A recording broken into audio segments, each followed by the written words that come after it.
Hannity. We begin this Friday night with a Fox News alert. It is official. Roe v. Wade is no more. And coming up, we'll have my full monologue, and we're going to cut through all the clutter, hysteria. We will separate for you fact from fiction. There's a lot of lying, propaganda, misinformation, fear-mongering going on. We'll tell you the truth that the media mob purposely ignores. But first, let's take you to the ground, where protests now are breaking out all across the country at this hour, including some calls for a night of rage and violence. Here outside the Supreme Court, our own Kevin Corke is with us. Kevin, what's going on? It's interesting. If you had been here earlier in the day, you would have seen a very, very different crowd. We're talking about primarily female. I'm going to step out of the way so you can see it. It was mostly female, mostly young, very peaceful. But as is often the case in circumstances like this, Sean, as the day goes on, the crowd begins to change just a bit. More young men show up, more people in tactical gear and masks and glasses, dark glasses, shades, and that sort of thing. And somehow it changes the tone of what you're seeing. But thus far, all day long, it has been peaceful, and we expect it to stay that way. Hopefully, because there's a rather large law enforcement presence along the fence line, at least about 60 that we've seen, uniformed officers. Obviously, there are more officers that are plainclothes within the crowd. We're hoping for the best, but thus far, we've seen a lot of people, passion, some prayer, and mostly peaceful protesting. We'll keep an eye on it for you, but for now, back to you. Kevin, any word on whether or not President Biden authorized calling up National Guard troops if needed?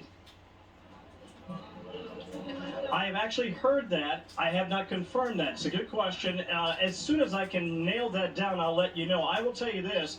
Just over there, which you can't quite see because of the tree line probably, Sean, there are at least a dozen, maybe 2 dozen uniformed officers with shields and helmets and riot gear. When I drove up here, I noticed there were several military personnel carriers as well, so that it is possible that that's the case. I haven't been able to lock that down. Of course, as we see any, I promise to let you know. All right, Kevin, thank you as always. Great report. We turn now to Chicago, where our own Mike Tobin is standing by there tonight. Mike, what's the latest on the ground in Chicago? Well, they certainly brought out a lot of numbers and a lot of passion in downtown Chicago. This is Federal Plaza, where the demonstration started tonight. And essentially what they've done is taken a big march all through downtown, not only with the blessing of police, but Governor J.B. Pritzker got out with the women in march. And I say women because what makes this demonstration remarkable is it's almost entirely women. I would ballpark the male population in this crowd somewhere around 5%. With the women I've spoken with out here, they say they felt very disempowered when the decision came down, so their choice to come out here and demonstrate was to gather up in numbers and feel empowered again. They're pretty straightforward. They say they want to send a message to the elected officials that they are indeed a powerful voting bloc, and the elected officials are going to have to keep that in mind. As far as the way the march has gone, nothing along the lines of threatening behavior or anything that would make you think that things would get violent. The worst we've seen is a couple of vulgar signs and some vulgar chants. Sean? All right, Mike Tobin from Chicago tonight, thank you. We'll bring you updates from those protests all night tonight. Now, despite the hysteria on the left, the Supreme Court ruling was a momentous decision that returns abortion law back to the states where it belongs, as it is not enumerated in the Constitution like the right to keep and to bear arms, which we discussed at length last night. Now, some states with the most liberal abortion laws that even allow third trimester abortions, take a look at your map, they will continue to allow them. That will include Alaska, Colorado, New Jersey, New Mexico, Oregon, Vermont, Washington, D.C. So while Democrats and the media mob predictably are demagoguing and lying about this very ruling, we'll give you the facts straight up, let you decide. Now, first, let us be very clear. This decision does not make abortion in America illegal. It does not. I know they're implying that, they're saying it even, but it does not. Instead, individual voters, you will now decide abortion law at the state level per the 10th Amendment of our Constitution. Now remember, powers that are not enumerated in the Constitution, like the right to keep and bear arms, are reserved for the states. So again, in liberal states, there will be few, if any, restrictions on abortion, in some cases up until the very moment of birth. In fact, most states will continue to allow abortion at some level. There might be some restrictions in one state, different ones in another state. Here's the second fact about this ruling. Abortion was never enshrined in the U.S. Constitution as a right, and it was never codified in law. Instead, it became the status quo for 50 years because of activist judges pretending that they were the legislative branch of government, supposed to be separate co-equal branches. They're not sometimes.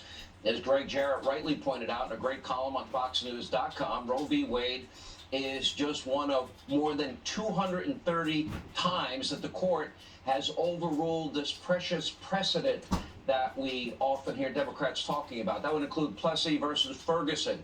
That's what legalized segregation. Yeah, that precedent was done away with, rightly so. And that awful Dred Scott decision that upheld slavery, another example. In other words, overturning a precedent is not uncommon, and in many cases, as we just described, the right thing to do. Now, naturally, Roe v. Wade was always at the mercy of the courts, but don't take my word for it.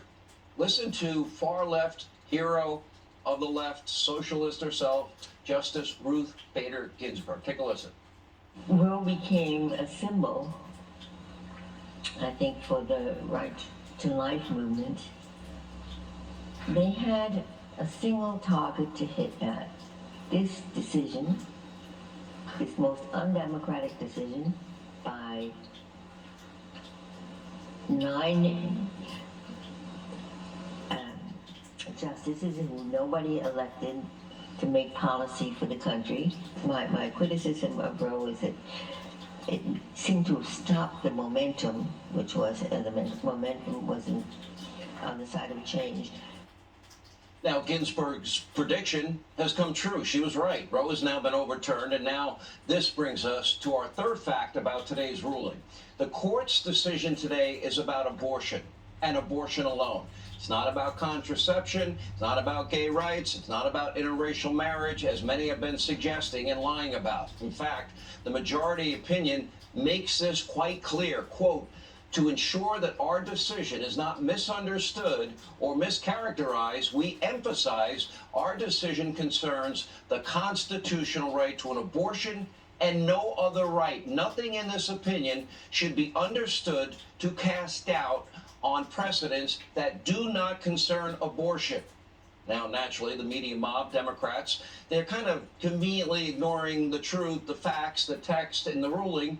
Now, why let truth get in the way of a great political narrative? Sort of like January 6th. They want to use abortion, just like yesterday's Supreme Court ruling on the Second Amendment, as a wedge issue to fire up their base in the hopes that they may mitigate the pending losses that many are predicting.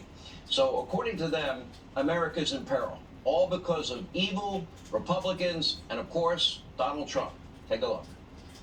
This is as devastating a ruling as can be imagined. This is a court that has just upended a half century of law, of a constitutionally protected right to abortion that affects nearly every family across America in one way or another. Listen, it's a heartbreaking betrayal of half of the country. So I'm getting, watching the women there.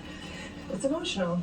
New debates over other rights that we thought were settled, the right to contraception, the right to same-sex marriage, all of those are thrown into question today. This is going to be a legal civil war between the states. This is monumental because it's the first time we've seen the court take away a right. There really is a lot of people who believe this is a rigged court.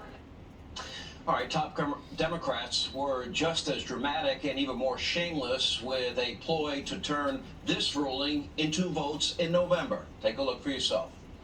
This fall, we must elect more senators and representatives who will codify women's right to choose into federal law once again. Elect more state leaders to protect this right at the local level. We need to restore the protections of Roe as law of the land. We need to elect officials who will do that. This fall, Roe is on the ballot. It is not. Personal freedoms are on the ballot. Be aware of this. The Republicans are plotting a nationwide abortion ban. They cannot be allowed to have a majority in the Congress. You have the power to elect leaders who will defend and protect your rights. And as the president said earlier today, with your vote, you can act. And you have the final word. Now remember, they can't run on the great state of the economy because we have a 41-year high of inflation. They can't run on gas prices because we set record after record after record, and it's still going higher.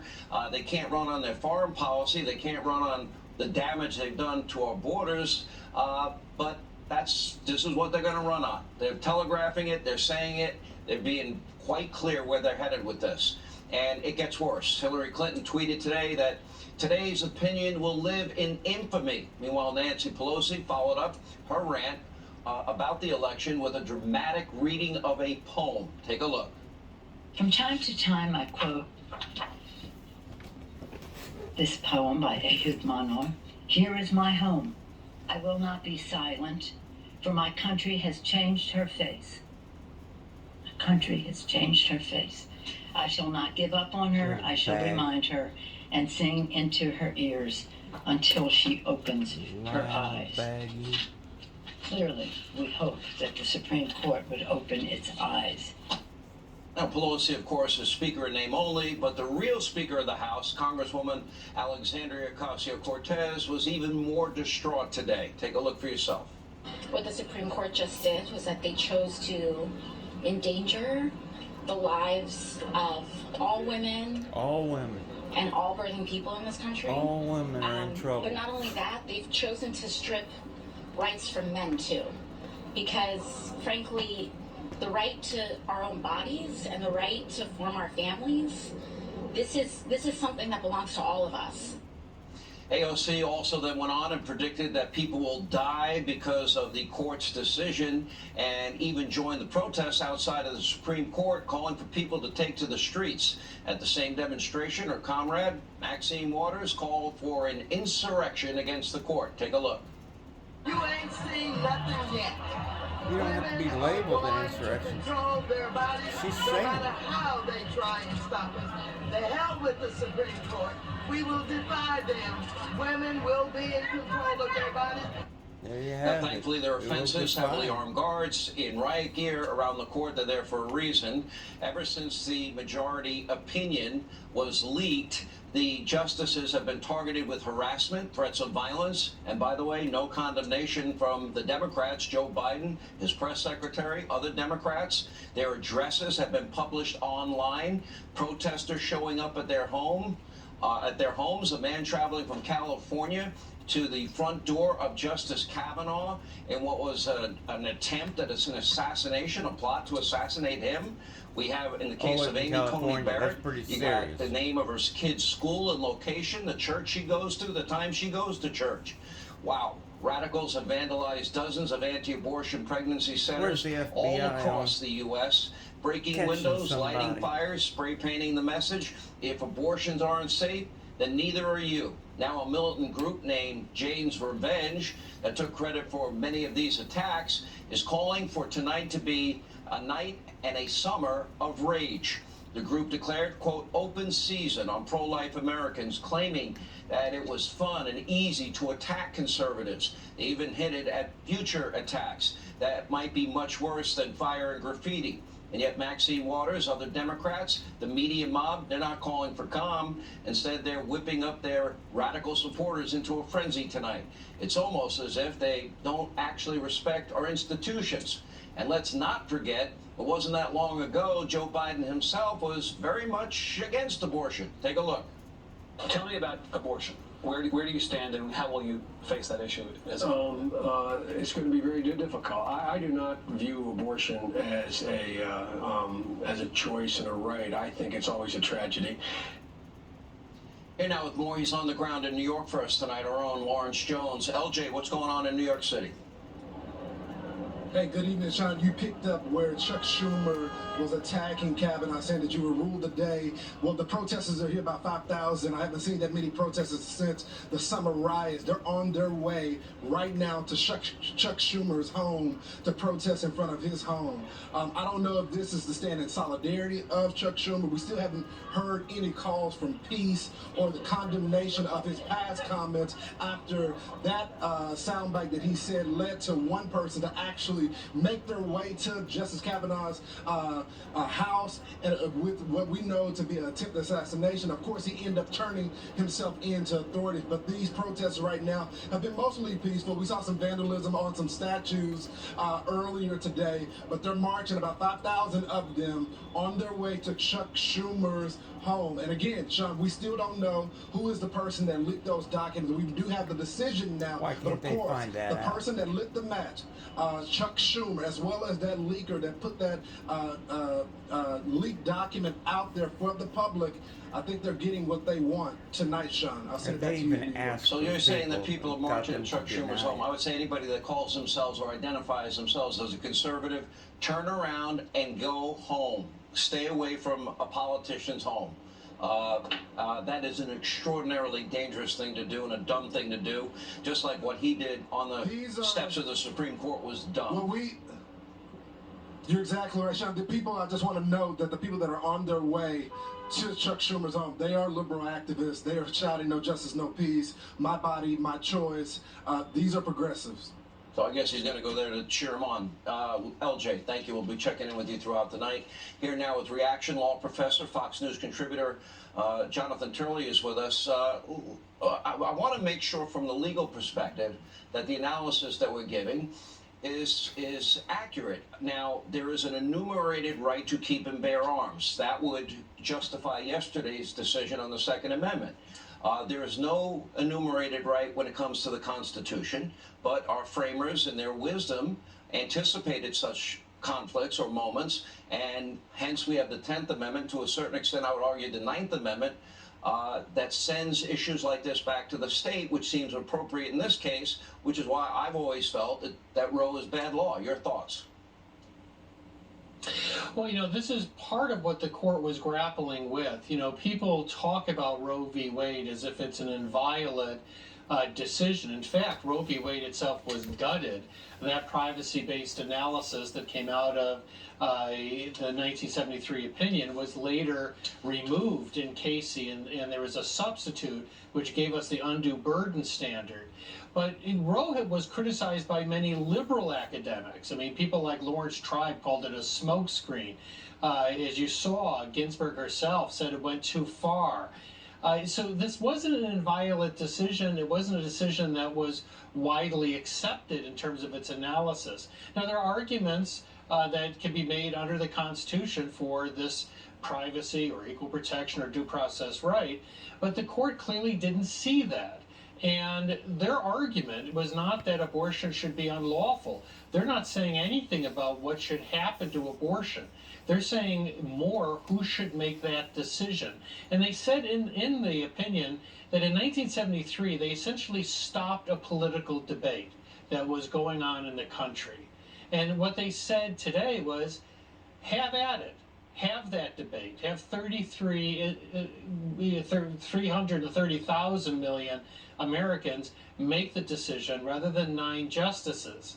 And you're going to see a variation among the states. Most are likely to protect the right to abortion. I'll remind you, by the way, Sean, that in 1973, 30 states, when Roe was handed down, prohibited abortion in all but the most limited exceptions. So the country has moved on the issue. But this issue is now going to move back to the country, and people will make this decision state by state. Is it a fair statement to say that the odds are zero that abortion is going to be illegal in the United States, knowing the current makeup of New York and New Jersey and Illinois and California, and even knowing, for example, Mississippi, which brought this before the Supreme Court? They just had a regulation, state regulation, of 15 weeks. Is that a fair statement? Yes, in fact, the majority of people in this country are virtually guaranteed to live in a state where abortion is not going to be unlawful. You're going to have states like California, New York, Illinois that are obviously going to remain robustly protective states. And then even states with Republican governors like Virginia today, Senator Youngkin said, look, I'd like to pursue a Mississippi-like rule. And he says, but I'm also willing to compromise. Let's talk. Let's see what a reasonable compromise is. That was part of the vision that framers had for the federalism model, is that with 50 states today working on problems, there's a chance you can come up with creative compromises that out of all of that experimentation can come a resolution. And so I think that what you're going to see is you're going to have a number of states in the short term that are going to move on these trigger laws that are going to ban abortion except in very limited circumstances. But in the majority, for the majority of people in this country, the post-Roe world will not be dramatically different from the Roe world in the sense that they're living in states where that right will be protected. Let me play for you Chuck Schumer on the steps of the Supreme Court, and I want to get your thoughts on this. I want to tell you, Gorsuch, I want to tell you, Kavanaugh, you have released the whirlwind, and you will pay the price. You won't know what hit you if you go forward with these awful decisions. You've released the whirlwind, you will pay the price, you won't know what hit you. Jonathan Turley, you're a great lawyer. If that was me on the steps of the Supreme Court, why do I think there'd be consequences that I'd have to face as a result of saying something like that? You in a hurry. And I don't think you can get me out of it. That was one of the lowest points that I have witnessed in my lifetime in terms of the Supreme Court and how it is being treated. To have the now Senate Majority Leader making threats, calling out two justices by name, really shocked all of us. And this is at an age of rage, you know, that people are addicted to rage. And certainly Senator Schumer knows that. I don't think he was calling for violence, but what he was doing was reckless. That there are people that hear those types of words and they take a much different meaning, a very violent meaning. We saw that in front of Justice Kavanaugh's house. And today, we're seeing the same failure of leadership as these politicians go out and say things that are not true. You know, the Vice President Harris and Speaker Pelosi talking about how this opinion endangers things like multiracial or interracial marriages and contraceptive protections. The court went to an extraordinary degree to swat down those arguments. I don't think I've ever seen an opinion where the court repeatedly returns to this issue and says, this is not going to endanger those rights, and keeps on coming back and saying that we are going to extend this opinion to things like marriage or contraception is simply untrue. There was only one justice who said that there might be grounds to re-examine these cases. One. The five other justices in the majority expressly said that is not going to be the case. And yet that's being ignored. I had one law professor respond to me today and said, well, we just don't believe anything they say anyway. Well, then what's the point of legal analysis? If you're just going to say that everything's a lie, that certainly makes our task rather easy. But it's not a lie. These justices drew a very clear line. Abortion, in their view, is unique, and this does not extend to those rights. Jonathan Turley, great analysis. Thank you as always. Appreciate you being with us. Also tonight, this ruling should not shock anyone in the country. From the very beginning, Donald Trump vowed to appoint pro-life constitutionalist judges to the Supreme Court, and that's exactly what he did. Promises made, promises kept. Take a look. Do you want to see the court overturn Roe v. Wade? Well, if we put another 2 or perhaps 3 justices on, that's really what's going to be, that will happen. And that'll happen automatically, in my opinion, because I am putting pro-life justices on the court. I will say this, it will go back to the states, and the states will then make a determination.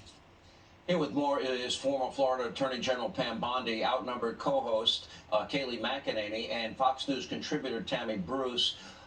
Let me start, Pam, with you, if I can here, because what President Trump, what's interesting, he did something that I can't recall any other presidential candidate doing, is he gave a list of names that he would choose from for the High Court, and he followed through on that promise. So he was very transparent. Just like Joe Biden, we would know, would put a liberal justice on the court, probably a judicial activist, correct? That's right. And Sean, promises made, promises kept. Just like you said, President Trump did everything. His policies for this country have remained great, and they're trying to undo all of those. And look what he said has happened. Thanks to him putting these great justices on the bench. They're following the law, as Jonathan Turley said. It's going to go back to the states to make the decision. And I'm so glad that we got to see this ruling in our lifetime. It's so important to our country. And the law is being followed. After 50 years, the Constitution is being followed. Thanks to these justices. And thanks to Donald Trump putting conservative justices on the bench. His policies have been incredible for our country and will continue to be. Now, let me, if I can, go to you, Tammy. We've had all of these incidences of violence after the draft opinion was released, and you have this one particular group that we've been talking about, Jane's Revenge, and they're urging their sympathizers, as I mentioned, to unleash a summer of rage across the country. Now the leash is off, they said, in a June 14th communique. And it goes on to say, from here forward, any choice group who loses their closes their doors and stops operating, they'll no longer be the target. But until you do, it is open season. We know where your operations are. The infrastructure of the enslavers will not survive. We will never stop, back down, slow down, or retreat. Sounds like a threat of terrorism, Tammy. Yes, it sure does. You know, the left really loves their drama, don't they? They just love it. This is a marginal extremist group. They certainly don't speak for the majority of anyone. This is like Antifa, or that group, the Black Box, where you're looking at leftists who use important social issues to people to provoke chaos and havoc and violence because it's just a good excuse. And they want, you know, a distraction. Let's be honest here. The Democrats are embarrassed, as they should be. They're in their own party is dissolving effectively. They can't run the country. They've made the world a more dangerous place. The economy has been destroyed.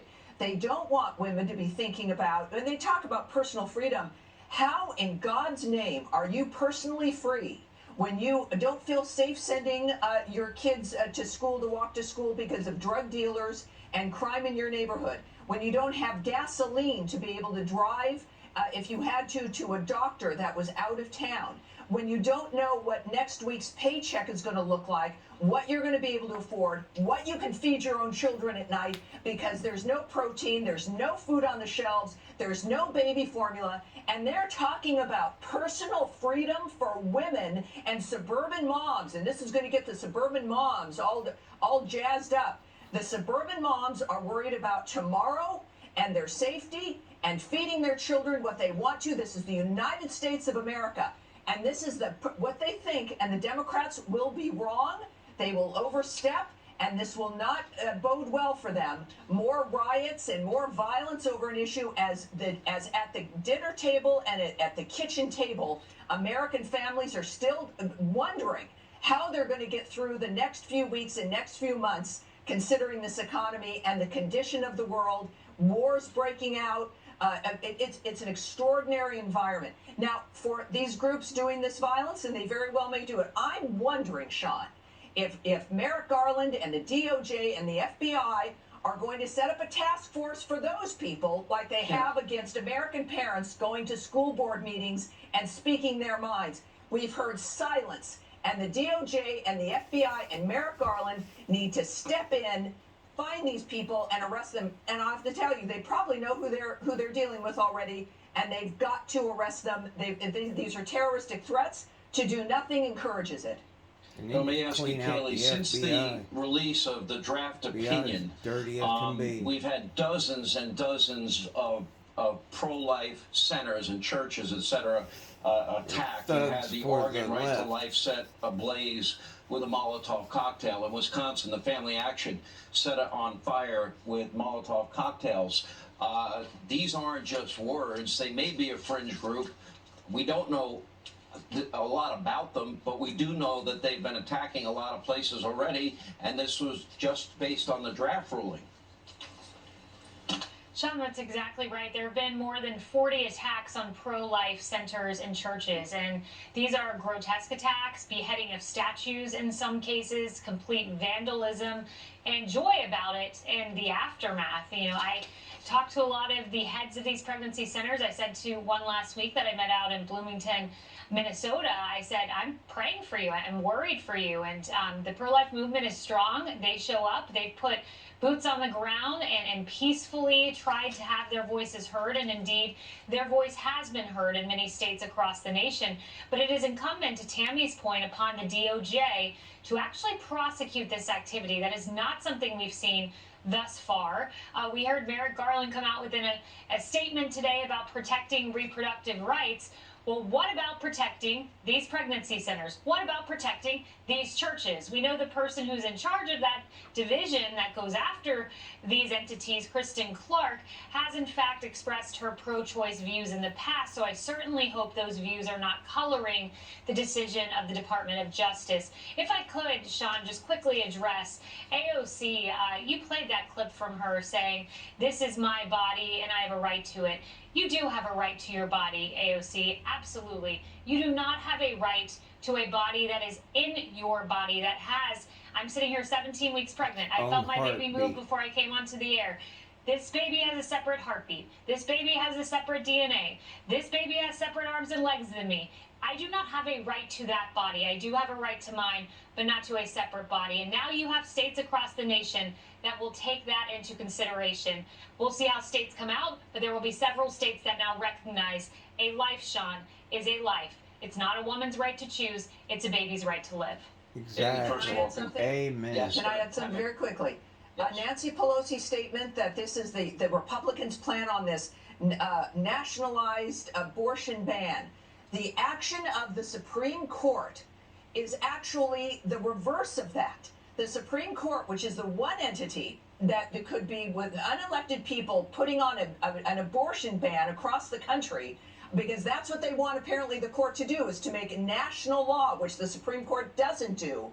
But by saying this does not belong with us, this belongs with the people and with state legislatures, eliminates that specific threat of an unelected body imposing its views on women of this country. That's why this should be embraced, and women should take control of their states, whatever your beliefs are on this, and embrace it and become more powerful. The Democrats treat you like infants. They treat you like you. This is not the 21st century, and that you're going to believe whatever they say to you.